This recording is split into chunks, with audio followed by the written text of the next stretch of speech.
Hi all, I just wanted to put together a very quick and informal video showing the PoleCam interface I've built in IDS. So the demo consists of the interface that I've built on the IDS touchscreen, as well as a PoleCam Autopod and Panasonic PTZ camera, which you should be able to see on the right hand side of the shot. So I hope the quality's okay and there's not too many reflections.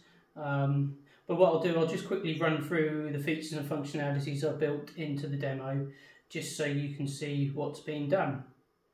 So the starting point is here. So when the config loads, you reach a home screen with a keypad login, as well as some PoleCam branding. I just thought it'd be nice to give it that shiny feel, as well as to demonstrate access control. So I'll go ahead and log in. So this should roll an animation, and again there's sort of two reasons why I've done this. One, because it's, you know, just nice to give it that PoleCam and IDS branding, but as well as that, it gives the system a bit of time to initiate before you can press any buttons. So I'll just let that finish. Okay, so now we've reached the control interface for the camera and the Autopod. So at the moment the system's powered off, as you can see. So the first action would be to power it on.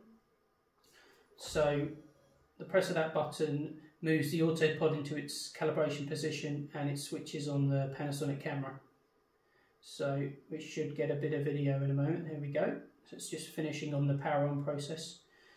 So I'm just using my my model camera, model cabinet as a focal point for this.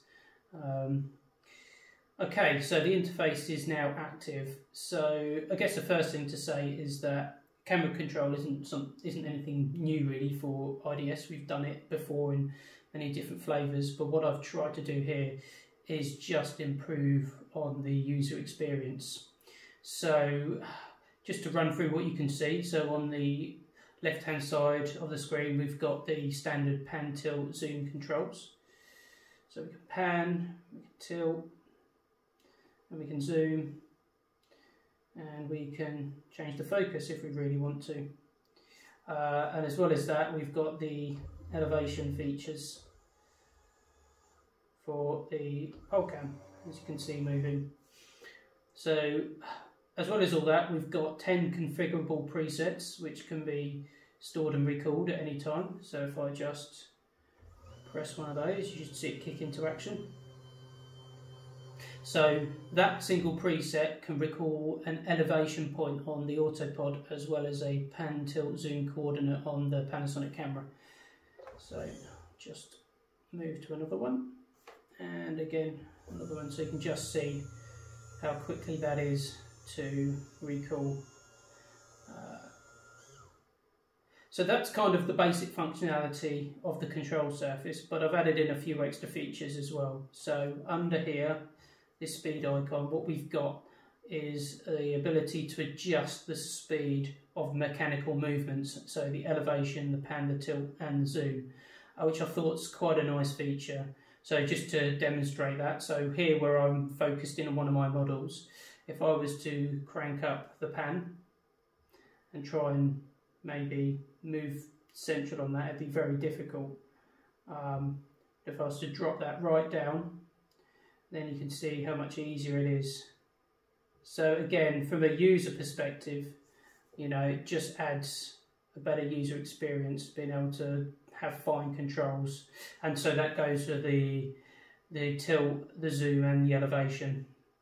So I just thought it'd be quite nice to be able to offer that granularity in the control. So aside from the speed, we've also got a settings page which is access control protected, and under here there are 7 options that allow you to customize the interface. So starting from the top, we've got flip control surface or flip control interface. So I wanted to add this in just to make the user interface comfortable for left hand or right hand users, or just wherever the touchscreen is in relation to the operator. So if I was to disable that, you can see now I've got the preview over on the left and the controls on the right. So again, it's just adding in those features to make it a bit more user friendly. So below that we've got power down on log out. So I wanted to add that in as a feature for two reasons really. One, if you're done with the system, you don't have to power down and then log out. You can just press one button and walk away. Or if you wanted to leave the camera powered on but protect access to the control surface, you could turn that off, you could log out and you could walk away. The camera's on in the position you left it in, but no one can tamper with it. So those are the reasons why I added that in. Beneath that we've got allow presets to be overwritten. Again, depending who's accessing the system, you may want them to be able to tweak the presets, or you may not want them to be able to do that. So if that's disabled, then all they can do is recall presets here. They can't do a long press to store them. Again, so it just depends on who's using the system and whether you want to give them full access. Okay, so below that we've got pan tilt speed reset on power down.